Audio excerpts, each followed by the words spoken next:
खबर शामिल कंदासीं आवाज़ सिंध न्यूज़ चैनल मौजूद जिला रिपोर्टर जामशोरो मोहम्मद सफ़र एम से वाणी कोटड़ी में सीनियर साफ़ी वाहिद बख्श चंडियो के घर में गुजरे रात चोर घर में घिरी चोरी करण इलाके में बदअमनी खिलाफ सिंध प्रेस क्लब जामशोरो 8 कोटड़ी ते प्रेस कॉन्फ्रेंस उन मौक़े ते ॻाल्हाईंदे चयो त 2 ॾींहं पहिरियां मुंहिंजे पाड़े श्री अब्दुल सत्तार अबड़े जे घर में चोर मोबाइल फ़ोन चोरी करे विया जंहिंजी NC Khurshid police post Kotri ते दाख़िल कई वई ऐं रात जो चोर मुंहिंजे घर में घिरी मोबाइल फ़ोन चोरी करे विया जंहिंजी NC मूं पिणु Khurshid colony Kotri police post ते दाख़िल कराई ऐं गुज़िरियल राति सिंध प्रेस क्लब जामशोरो जे जनरल सेक्रेटरी सिकंदर बुलेदी जे भाणजे खां ड्यूटी ते वेंदे फायर ब्रिगेड ऑफिस वटि फ़ौरन मोटरसाइकिल मोबाइल फ़ोन रोक रक़म ऐं मोटरसाइकिल जा कागज़ फुर कया मज़ामत करण ऐं पुलिस जे पहुचण ते फ़ौरू मोटरसाइकिल छॾे फ़रार थी विया पर पुलिस उन्हनि जो पीछो न कयो।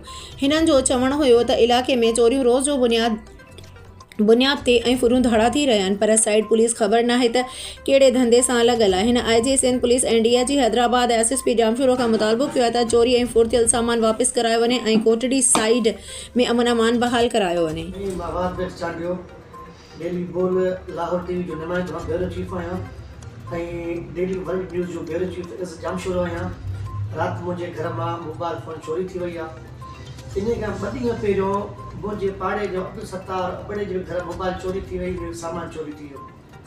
इन खां राति असांजो प्रेस क्लब जो जनरल सेक्रेटरी आहे सिकंदर बुलेदी साहब राति उनजे भाणजे खां बि मोटरसाइकिल फुरनि पिया। मज़ामत करण ते उनजे भाणजे खां गाॾी जी चाबी रोक रक़म मोबाइल फ़ोन फुरे हलिया विया फुरो। पुलिस अब निंड सुतल आहे कि रोज़ मामूल चोरी थी वई आहे। पुलिस रुगो मंशियात फरोश ने केबिन वारा जे पोयां ही जेके ॾोह अचनि पिया इन जे पोयां छो न आहे। ही जेके हिकिड़े हफ़्ते में मुंहिंजे पाड़े में 2 ॾींहनि में चोरी थी आहे। साईं इहो जेका तव्हांजे कहिड़े इलाइक़े में थी आहे, तव्हांजी कहिड़ी हद में आहियो तव्हां? साईं मां खुर्शीद कॉलोनी में रहां पियो।